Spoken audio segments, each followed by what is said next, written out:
మాతా Ramabai Ambedkar memorial trust నుండి మాతా Ramabai Ambedkar memorial award అందుకుంటున్నటువంటి వారందరికీ ముందుగా అరుణోదయ సాంస్కృతిక సమాఖ్య నుండి శుభాభినందనలు. రమాబాయి అనగానే మనకు జ్ఞాపకం వచ్చేది doctor B R Ambedkar. Doctor B R Ambedkar గురించి ఇవాళ మనం కొత్తగా చెప్పాల్సిందేం లేదు. ఆయన మహోన్నతమైనటువంటి వ్యక్తి. భారత రాజ్యాంగాన్ని మన ముందుకు తీసుకొచ్చినటువంటి గొప్ప వ్యక్తి.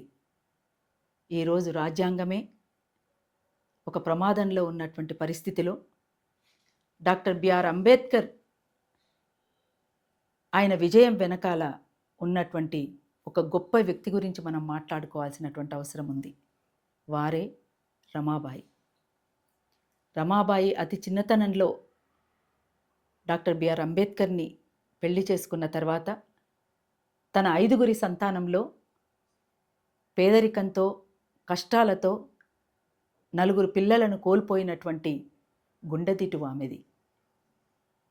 అయినప్పటికీ కూడా చెక్కు చెదరకుండా అదే ధైర్యంతో అదే గుండెదిటువుతో డాక్టర్ బిఆర్ అంబేద్కర్కు సహకరిస్తూ తన చదువును పూర్తి చేసుకోవడానికి పూర్తిగా సహకరించినటువంటి గొప్ప వ్యక్తి రమాబాయి. అంటే కేవలం డాక్టర్ బిఆర్ అంబేద్కర్కు మాత్రమే సహకారం అందించినట్టు కాదు, ఇవాళ దేశానికే ఆమె సహకారం అందించినటువంటి వ్యక్తిగా మనం పరిగణించవచ్చు. ఇవాళ కేవలం భారతదేశానికి మాత్రమే కాదు, వాళ్ళిద్దరూ ప్రపంచానికి తెలిసిన వ్యక్తులు. వీళ్లకు గురుతుల్యులుగా ఉన్నటువంటి ఇంకో మహా గొప్ప వ్యక్తి ఎవరంటే మహాత్మా జ్యోతిబా పూలే.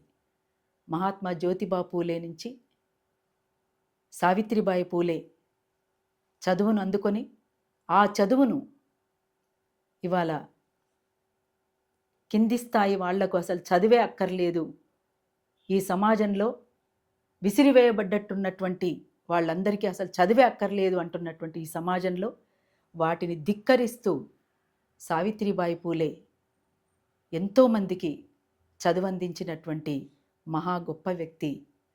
మొట్టమొదటి ఉపాధ్యాయురాలు సావిత్రిబాయి పూలే. అట్లనే తనతో పాటు ఫాతిమా బేగం. అట్లనే ఇంకొకరిని కూడా మనం జ్ఞాపకం చేసుకోవాలి.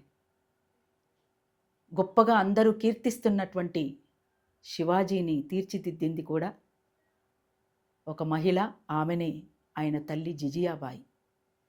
ఇట్లాంటి గొప్ప వ్యక్తులున్నటువంటి ఈ సమాజంలో అంతేనా, ఇంకా చాలామంది ఉన్నారు. అనేక మంది అనేక పోరాటాలలో నిష్ణాతులైనటువంటి మహిళలు కూడా అనేక మంది ఉన్నారు.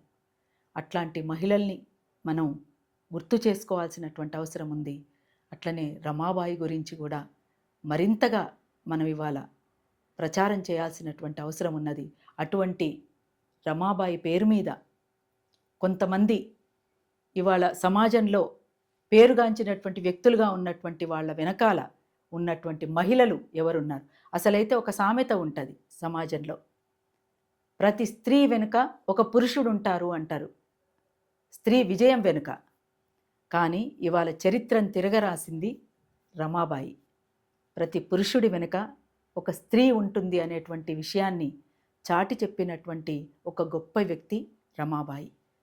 అందుకనే ఇవాళ మొత్తంగా పురుషాధిక్య సమాజాన్ని ధిక్కరిస్తూ ఎంతోమంది ఈ బానిస సంఖ్యలను తెంచుకొని ముందుకు పోతున్నటువంటి సందర్భంలో పితృస్వామ్య భావజాలానికి వ్యతిరేకంగా మనమంతా కూడా ఆలోచించాల్సినటువంటి అవసరం ఉన్నది. మగవాళ్లకు వ్యతిరేకమని అంటలేను నేను. మగవాళ్లల్లో ఉన్నటువంటి ఆ పెత్తనం ఏదైతే ఉందో ఆ పెత్తనానికి వ్యతిరేకంగా అందరము కూడా ఆలోచించాల్సినటువంటి అవసరం ఉంది. అందుకనే ఇవాళ ఇండ్లల్లో ఉంటున్నారు అని అంతవరకే అనుకుంటున్నారు. కానీ ఇండ్లల్లో ఉన్నటువంటి మహిళలు ఎన్ని కష్టాలను ఎదుర్కొంటారో, ఎంత ఇబ్బంది పడతారో, పిల్లల్ని కనడం కానీ, పెంచడం కానీ, సంసారాన్ని ఈదడం కానీ, ఆ పురుషుణ్ణి తీర్చిదిద్దటంలో కానీ ప్రతి అంశంలోనూ ఆ స్త్రీ పాత్ర ఉంటుంది. కాబట్టి ఆ స్త్రీ పాత్ర గురించి వాళ్ళ మనం గొప్పగా మాట్లాడుకోవాల్సినటువంటి అవసరం, ఆవశ్యకత కూడా ఉన్నది. అందుకే అట్లాంటి మహిళల్లో కొంతమందిని తీసుకొని ఈరోజు రత్న అవార్డ్స్ ఇస్తున్న